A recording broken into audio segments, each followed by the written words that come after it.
प्रभात exams की team ने राजस्थान अध्यापक पात्रता परीक्षा यानी कि रीट की तैयारी के लिए रीट ऑब्जेक्टिव क्वेश्चन सीरीज की शुरुआत की है। इस सीरीज में हम रोजाना रीट की परीक्षा के लिए महत्वपूर्ण 20 प्रश्नों का अध्ययन करते हैं। रीट की परीक्षा से संबंधित अन्य महत्वपूर्ण प्रश्नों का अध्ययन करने के लिए आप प्रभात प्रकाशन की पुस्तकों को अमेज़न या फ्लिपकार्ट से भी खरीद सकते हैं, जिसका लिंक आपकी सुविधा के लिए डिस्क्रिप्शन में दिया है। क्वेश्चन नंबर 1, समावेशी शिक्षा उस विद्यालयी शिक्षा व्यवस्था की ओर संकेत करती है। ऑप्शन ए, जो केवल बालिका शिक्षा को बढ़ावा देने की आवश्यकता पर बल देती है। ऑप्शन बी, जो सभी नियोग्य बच्चों को शामिल करती है। सी, जो उनकी शारीरिक, बौद्धिक, सामाजिक, भाषिक या अन्य विभिन्न योग्यता स्थितियों को ध्यान में रखे बगैर सभी बच्चों को शामिल करती है। और ऑप्शन डी है, जो विशेष आवश्यकता वाले बच्चों को विशिष्ट विद्यालयों के माध्यम से शिक्षा देने को प्रोत्साहित करती है। और इसका सही जवाब है option C.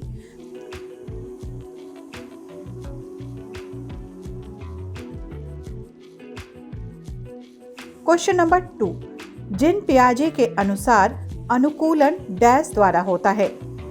Option A, आत्मसात्करण, B, व्यवस्थापन, सी, अनुभव, डी, आत्मसात्करण तथा व्यवस्थापन। और इसका सही जवाब होगा ऑप्शन डी।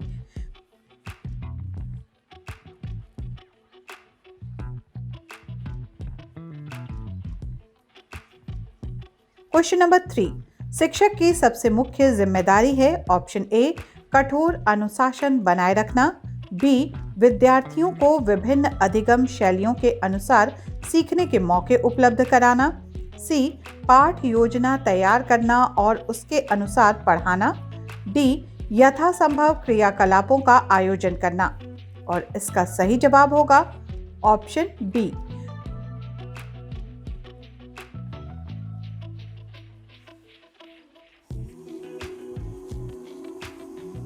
क्वेश्चन नंबर 4, सृजनवाद में ऑप्शन ए, बच्चे सीखने की प्रक्रिया में निष्क्रिय रूप से प्रतिभाग करते हैं। बी, शिक्षा शिक्षक केंद्रित होती है।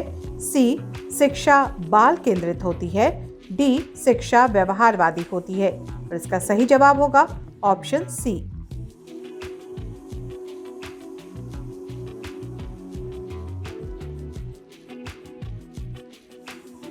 और इसका सही जवाब होगा ऑप्शन सी। क्वेश्चन नंबर 5, निम्न में से कौन सी परिस्थिति सृजनात्मकता को बढ़ावा देने में सहायक होगी। ऑप्शन ए, सीखने हेतु सीमित अवसर हों। बी, बच्चों को उत्तर याद करने के लिए कहा जाए। सी, किसी समस्या का समाधान बता दिया जाए। डी, जब बच्चों को स्वयं करके सीखने के लिए अधिक से अधिक अवसर दिए जाए। और इसका सही जवाब है ऑप्शन डी।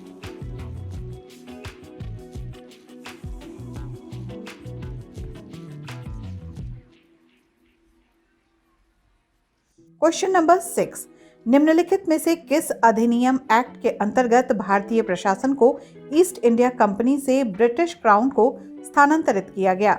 ऑप्शन ए, 1861 का अधिनियम, बी, 1868 का अधिनियम, सी, 1833 का अधिनियम, डी, 1858 का अधिनियम। और इसका सही जवाब है option D.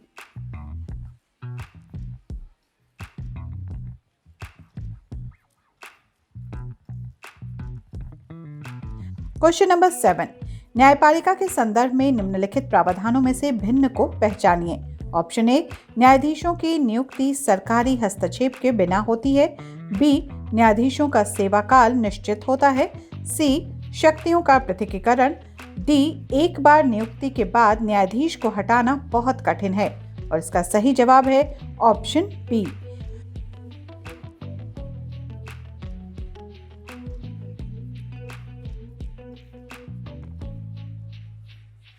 Question number 8, Andhra क्षेत्र में वंदे मातरम आंदोलन को निम्नलिखित में से किस नाम से जाना जाता था। ऑप्शन ए, सविनय, बी, खिलाफत, सी, असहयोग, डी, स्वदेशी। और इसका सही जवाब होगा ऑप्शन डी।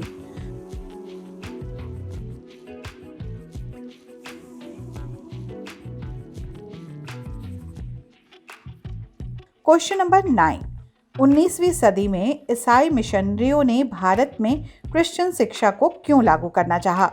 ऑप्शन ए, जन सामान्य को शिक्षित करने के लिए। बी, भारतीयों को कंपनी सरकार के प्रति वफादार बनाने के लिए। सी, संभ्रांत वर्ग को शिक्षित करने के लिए। डी, लोगों के नैतिक चरित्र को सुधारने के लिए। और इसका सही जवाब है ऑप्शन बी।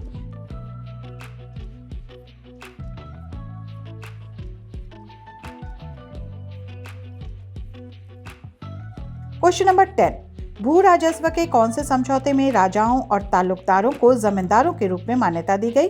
ऑप्शन ए, स्थायी समझौता। बी, पट्टीदारी समझौता। सी, रैयतवाड़ी समझौता। डी, महालवाड़ी समझौता। और इसका सही जवाब होगा option A.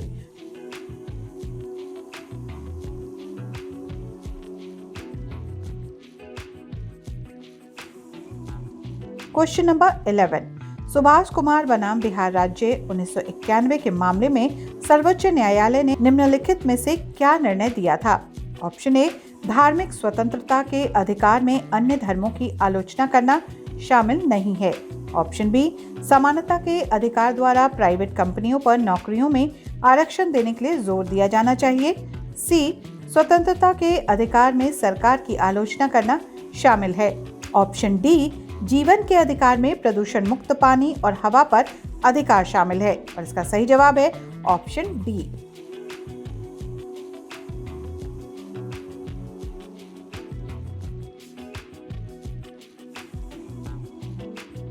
Question number 12, Manigram और नांदेसी निम्नलिखित में से क्या थे?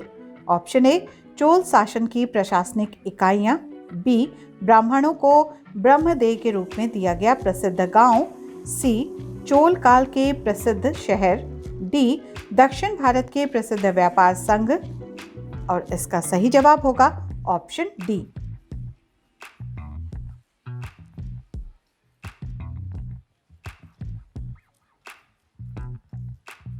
Question number 13. Complete the following statement. Language tests are designed to measure dash at a particular moment in the teaching program. Option A, the learner's liking for the language. B, the learner's knowledge of the language. C, the teacher's knowledge of the language. D, the learner's attitude towards the language. और इसका सही जवाब होगा option B.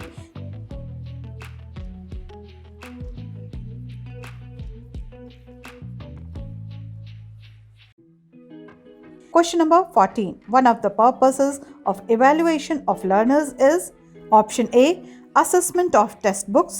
B, preparing a list of learners' need. C, assessment of the learner's attainment. D, identification of language functions. और इसका सही जवाब होगा option C.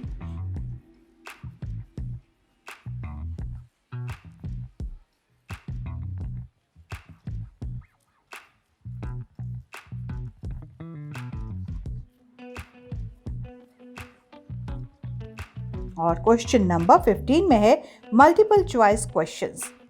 Option A, reduce subjectivity in evaluation. B, increase subjectivity in evaluation. C, allow essay type answers. D, allow student to choose multiple options. और इसका सही जवाब है ऑप्शन ए।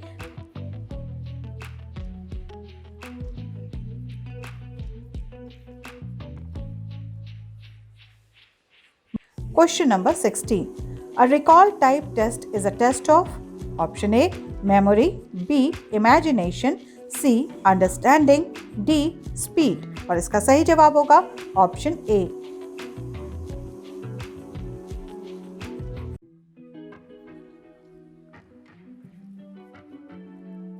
Question number 17. चांदी का जूता का सर्वाधिक उपयुक्त अर्थ है ए, महंगी वस्तु। बी, रिश्वत। सी, अनुपयोगी वस्तु। डी, अमीरी का दिखावा। और इसका सही जवाब है ऑप्शन बी।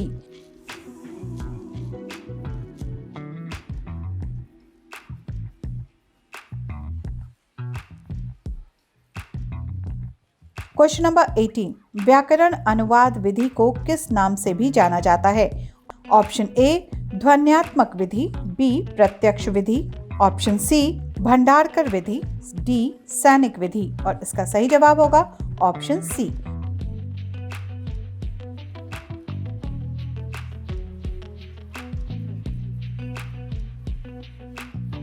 क्वेश्चन नंबर 19, लेखन क्रिया के शिक्षण का आरंभ होता है ऑप्शन ए सीधी रेखाओं से, बी घुंडियों से, सी तिरछी रेखाओं से, डी अक्षरों से।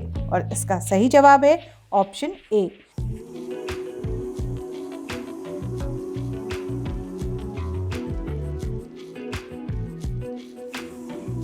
क्वेश्चन नंबर 20, शब्द भंडार में वृद्धि के लिए सर्वाधिक उपयुक्त है ए गद्य शिक्षण, बी पद्य शिक्षण, सी व्याकरण शिक्षण, डी अलंकार शिक्षण। और इसका सही जवाब होगा ऑप्शन ए।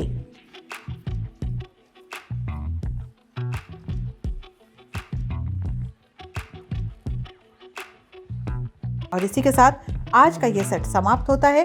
बेल आइकॉन आपने क्लिक कर लिया होगा, नहीं किया है तो कर लीजिए, क्योंकि उसको करने के बाद ही आप सारे वीडियो से स्वतः ही जुड़ जाएंगे। धन्यवाद।